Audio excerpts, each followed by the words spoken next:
You know, 2021 has been a jam-packed year in Congress. Senator Bob Casey of Pennsylvania saying a lot has been accomplished to provide COVID relief this year. But he tells our Washington, D.C. correspondent Rachel Knapp his priorities for next year will focus on voting rights. In 2021, this was a year when we knew we had to both continue to respond to the pandemic and provide families help to get through the pandemic. Senator Bob Casey says he's proud Congress passed the $1.9 trillion American Rescue Plan.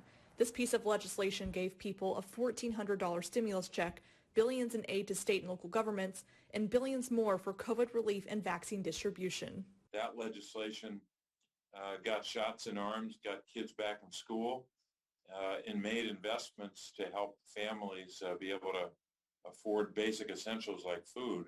And it also expanded the child tax credit, but that is only temporary. Casey hopes to change that.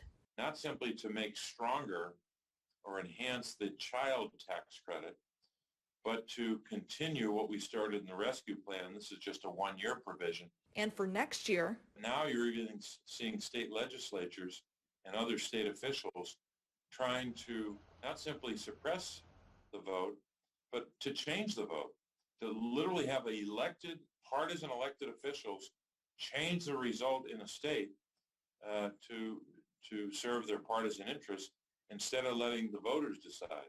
We have to do something in very early 2022, and when I say early, I mean the first month or two, to advance a voting rights bill that will guarantee that we will protect voting rights.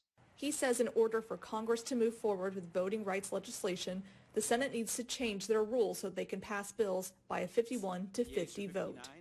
In Washington, D.C., Rachel Knapp reporting.